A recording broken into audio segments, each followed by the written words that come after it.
Moikka! Minä olen Seija ja kuvaan tätä käsityöaiheista YouTube-kanavaa Kanta-Hämeessä. Nyt eletään syyskuun alkua, mut voi ääretön tätä lämmintä. On niin helteisen oloinen ilma, että tässä on hyvä kuvata. Tosin me saatiin meidän robottiruohonleikkuri Viuhti tohon seuraksi. Saattaa ääni vähän teille tulla kuulumaan. Mut hei, tänään 3 valmiit sukat, 1 valmis tuubihuivi, muutama keskeneräinen. Tää vuori tässä pöydällä on aivan valtava.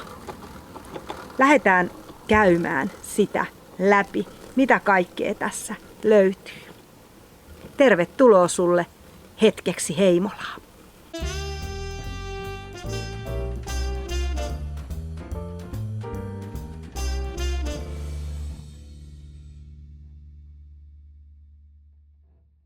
Ihan ensimmäisenä on valmis työ, joka mulle ei ole ollut enää tässä koko syyskuun aikana kotona.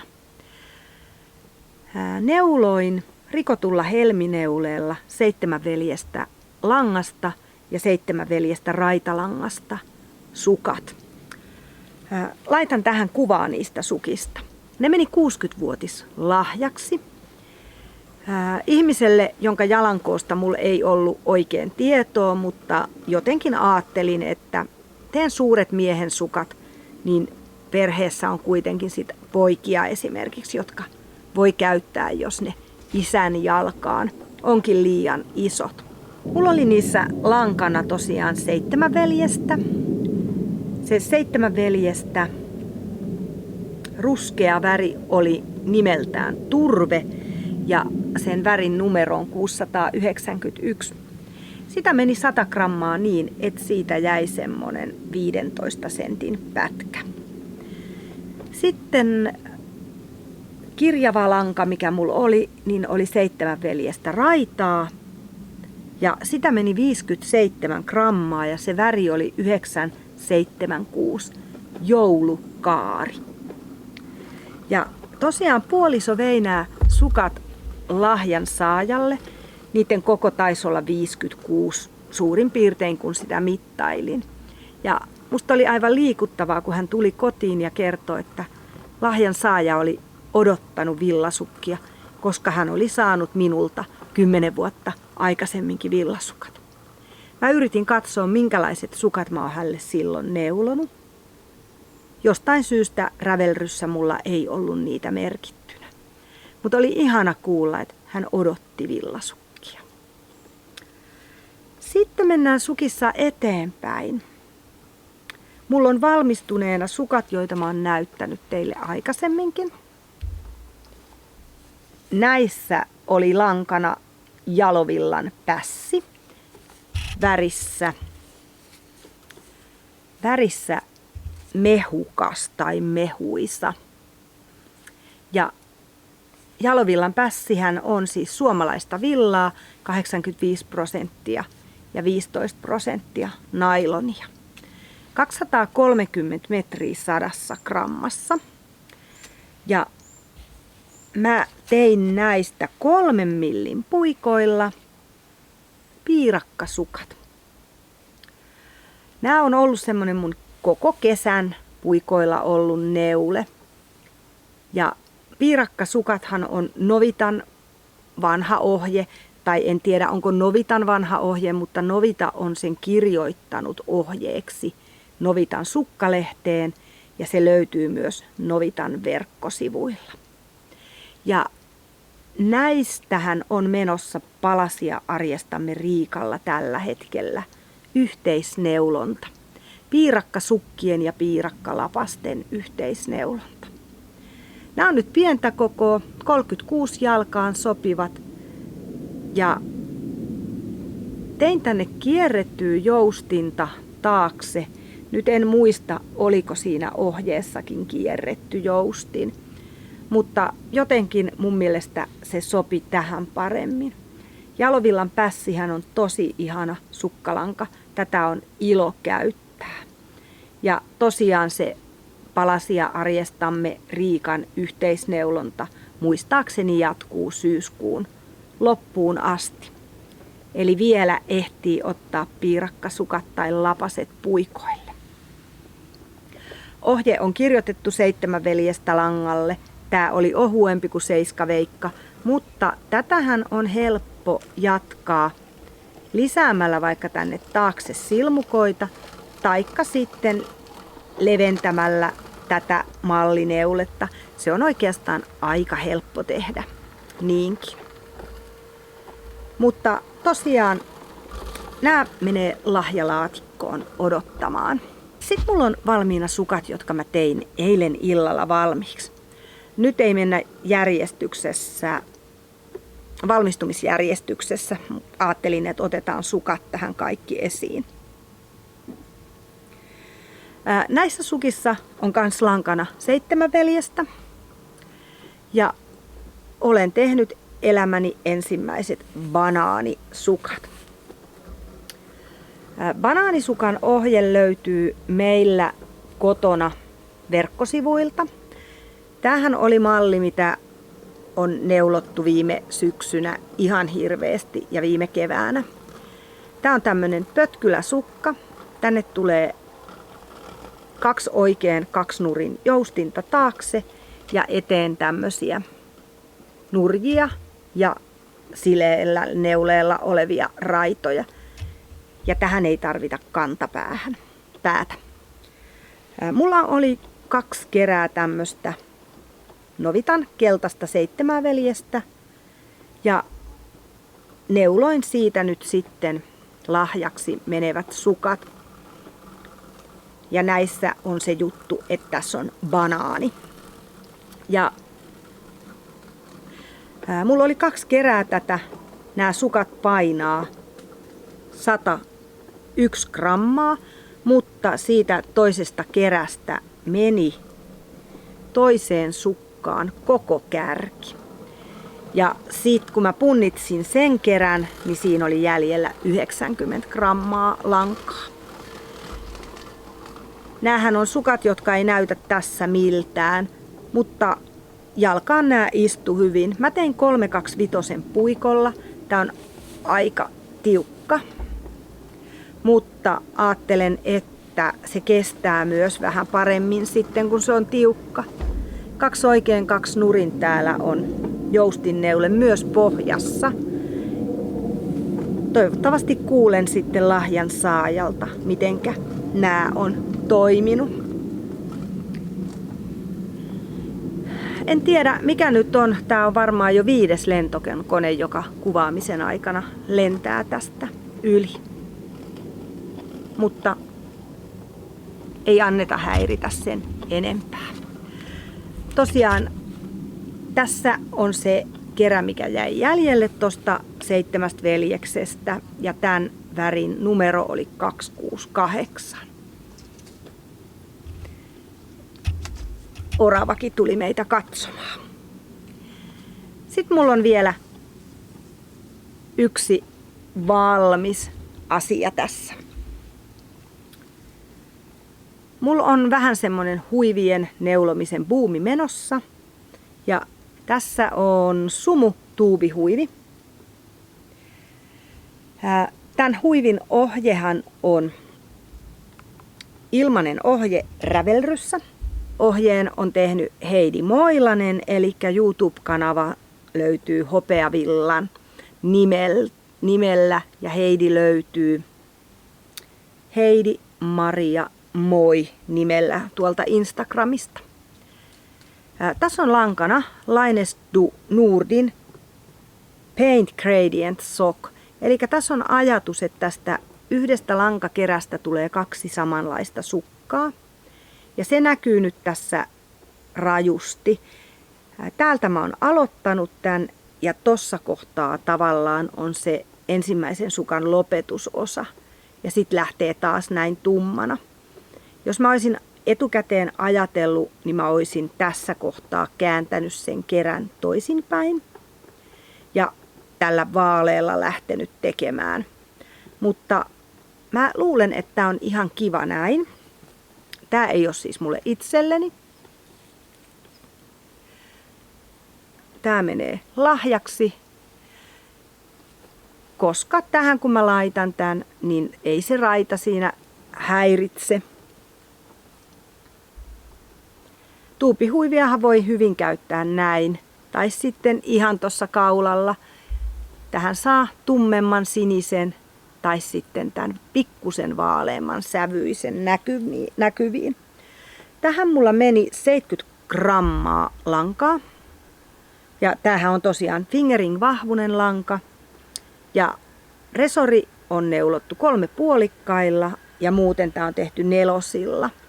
Semmonen moka mulla on käynyt täällä lopussa, että ohjeesta poiketen multa puuttuu 2 nurjaa kerrosta täältä, mutta en anna sen häiritä. Tää on tosi kiva ohje. Suosittelen lämpimästi, jos et ole Heidin huiviohjeita käyttänyt, niin suosittelen tätäkin. Sitten mulla on yhdet valmistuneet asiat, mitä mä en muistanutkaan ottaa tähän mukaan. Meillä oli eläkeikäisten leiri, missä mä olin töissä. Ja me huovutettiin siellä saippuoita. Mä tein mallisaippuat sinne leirille. Eli pala saippua, jonka päälle on huovutettu villaa. Ja käytössä se saippua tulee sen villan läpi. Nyt mä kysynkin, että kiinnostaisiko teitä nähdä semmoisen saippuan valmistaminen. Mä otin videolle nimittäin sitä, kun mä ne mallisaippuat tein. Jos tää on semmonen juttu, niin laittakaa kommenttia tohon alle.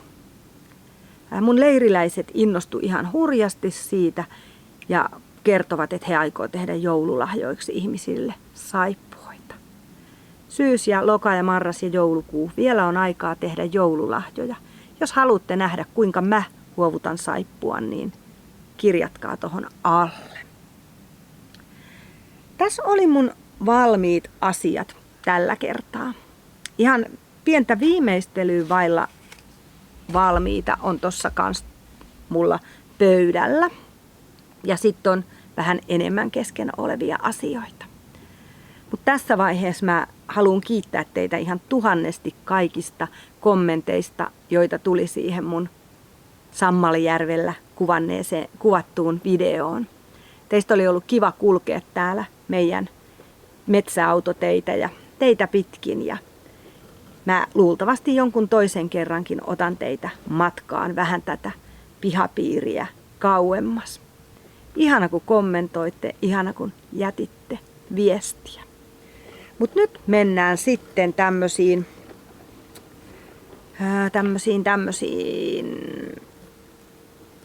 pitkään käytössä olleeseen neuleeseen, joka on korjattu. Mä oon tehnyt aikanani puolisolle tikkurin.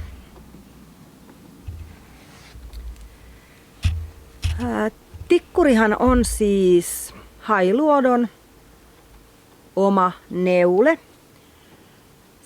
Siitä puhutaan luotolaisena, siitä puhutaan tikkurista.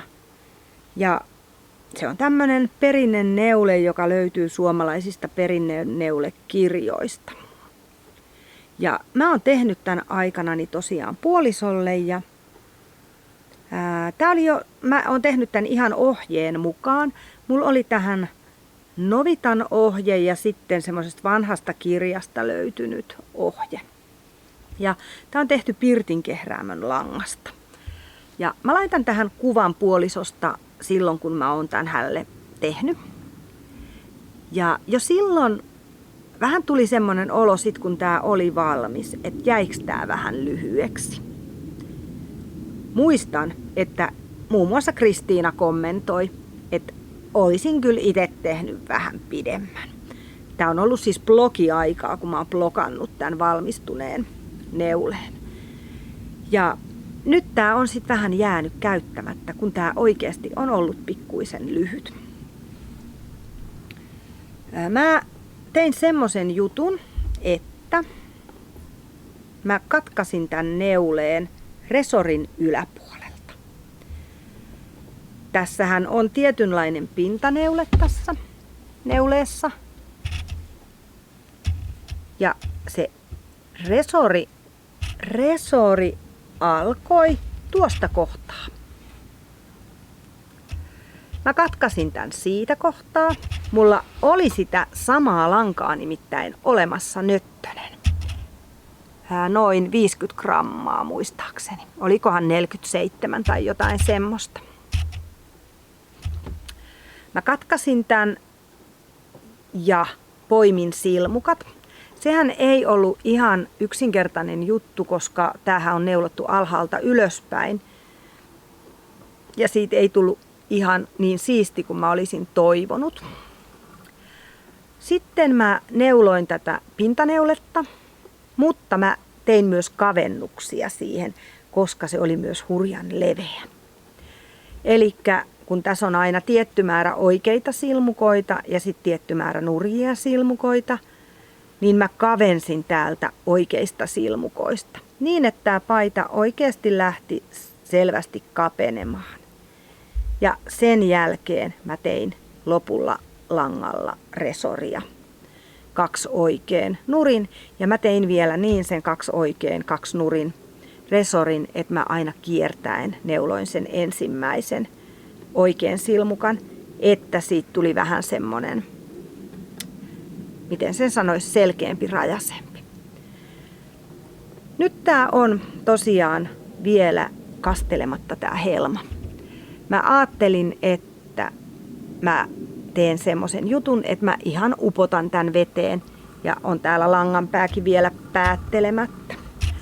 Sen verran on kuitenkin sovittanut puolisolle, että tästä tuli nyt paljon parempi. Toivottavasti ei jopa liian pitkä. Mutta mä uskon, että tää toimii. Mulla on yhden oman neuleen kanssa sama juttu. Se on vähän liian lyhyt. Tässä on ollut tietty aika nyt, kun on tehty niitä kovasti kropattuja malleja. Ja mulla kun oli testineulonnassa se malli, niin on halunnut tehdä sen mittaisen kuin siinä. Ja nyt kun sitä on käytetty, niin se on noussut ylöspäin se helma. Mutta se on tehty ylhäältä alaspäin, niin siitä on helppo katkaista ja jatkaa sitä sitten. Mutta tämmönen projekti tehty puolison paidalle. Pirtin kehräämön karstalankaa ja tiedän, että useampikin teistä on siellä tikkureita tehnyt ja useampiakin tikkureita. Niin semmonen turvallinen luottomalli sanoisin tästä. Tämmönen perusneule käyttöön. Ja tästä todella sanoin, että tämä on nyt tarkoitettu sit käyttöön eikä kaapissa olemaan, että nyt jos tämä onkin parempi käyttää, niin hyvä näin. Mutta tosiaan 47 grammaa tähän on neulottu lisää. Mä viimeistelen tän ja pyydän puolisosta ennen ja jälkeen kuvat sitten paidan kanssa. Sitten mulla on täällä neule, joka on myös viimeistelyä vaille, koska halusin näyttää sen teille ennen kuin viimeistelen sen.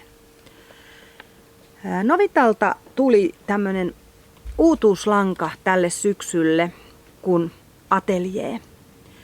Ja tää on lanka, missä täällä lukee Super Chunk tiheytenä. Eli tää on tosi paksu lanka.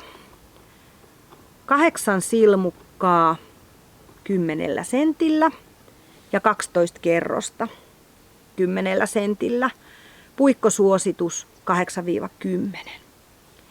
Tälle oli ohjeita uudessa Novitan lehdessä, eli tässä syksyn lehdessä, mikä on siis 3/2024.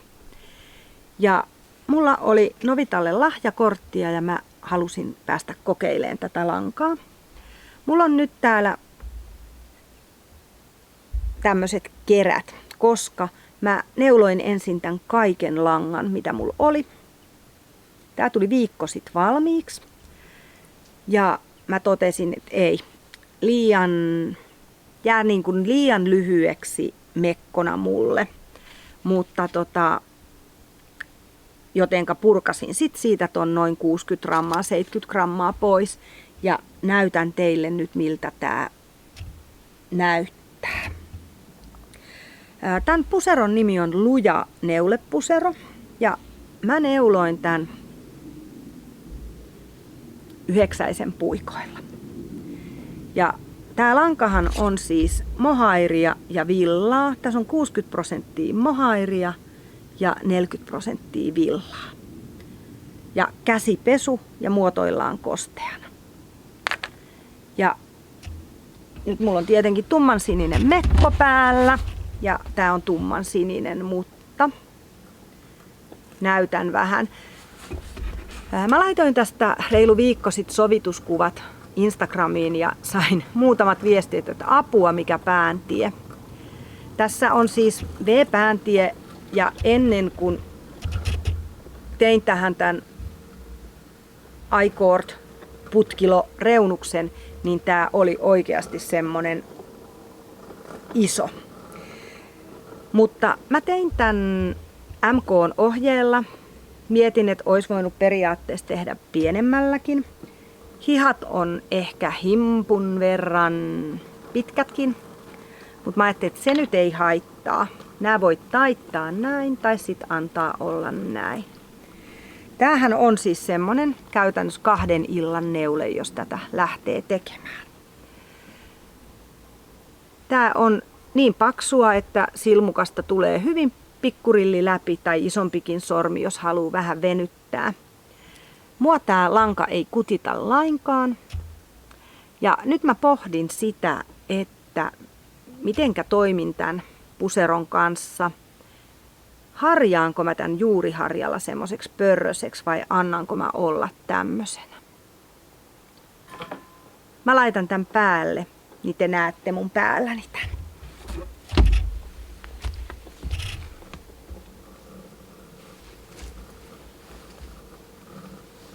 Tän ohjeen on tehnyt Saara Toikka ja tää aloitetaan ylhäältä alaspäin tehdään ja ajattelen, että tää on tosi kiva neuleena sit kun tulee kylmät ilmat. Sitten mulla on täällä vielä 2 huivin tekelettä. Toinen on testineule Meijun uuteen kirjaan ja se ei ole salainen testineule, niin mä voin teille himpun sitä näyttää.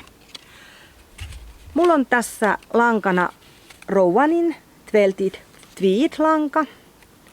Eli tää on 50 gramman kerissä. Tässä on villaa, alpakkaa ja viskoosia. Ja Tweed-nyppyjä siis on tässä.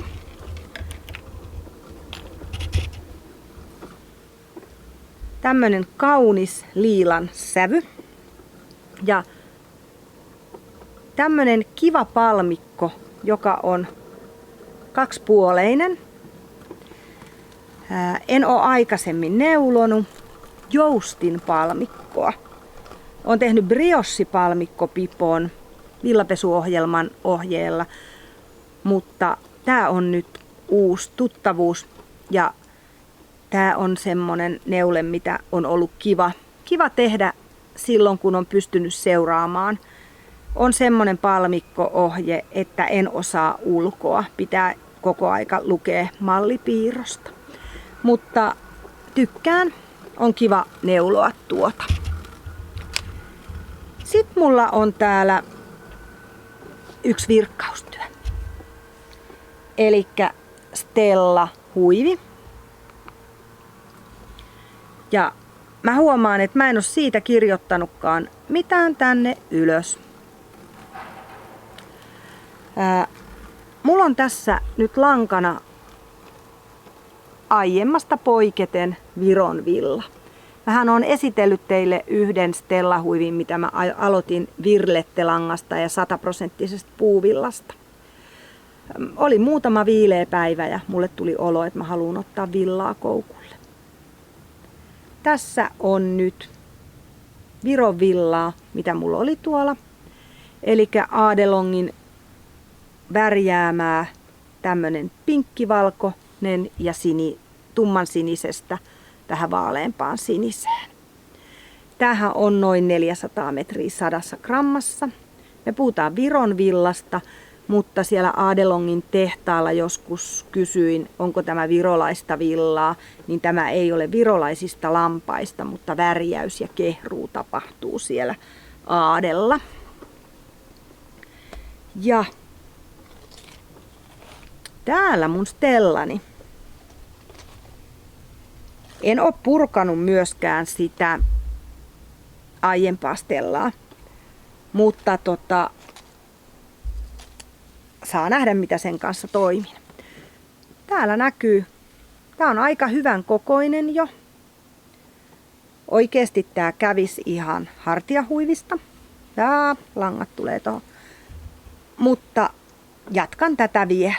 Stella huivi on 2 eri langalla virkattava huivi.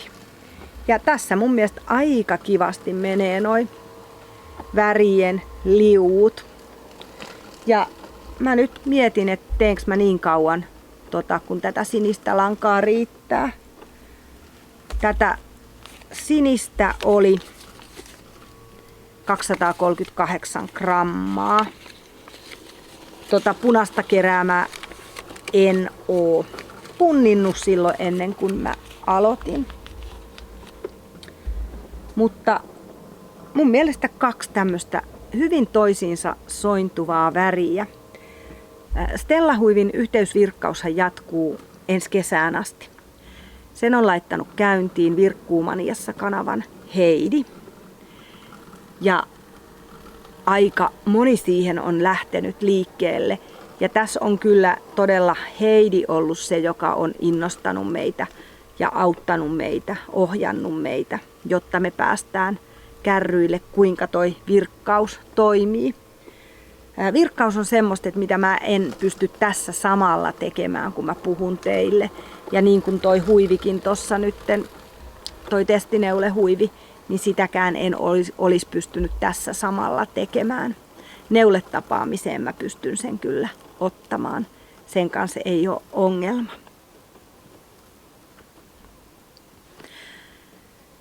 Mut hei, tämmöiset valmiit keskeneräiset työn alla olevat viimeistelemättömät tänään.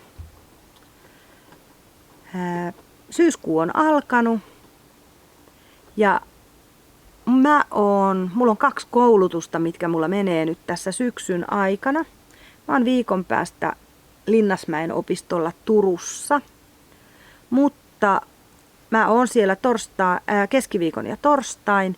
Meillä on aika pitkälle iltaan koulutusta, mutta katsotaan, ihmetellään kuinka menee, että ehtisinkö kotiin päin tulla sitten torstaina vaikkapa lankakauppa Ilon kautta.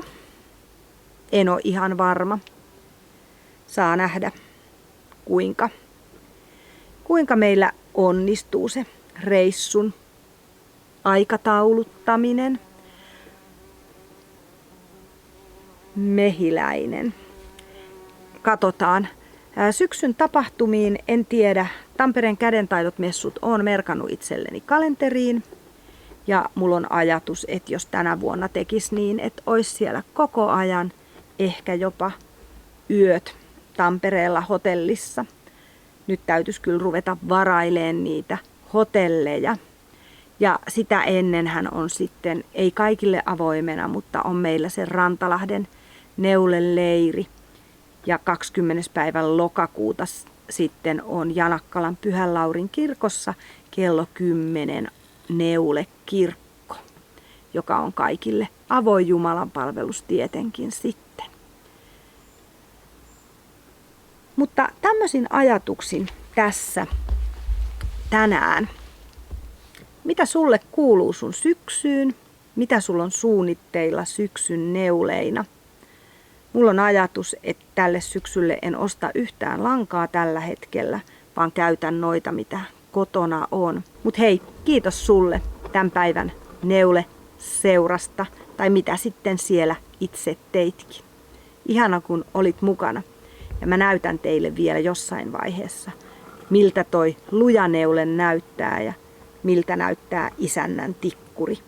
nyt ihan päällä, kun se on viimeistelty. Kiitos, kun olit mun seurana. Moikka!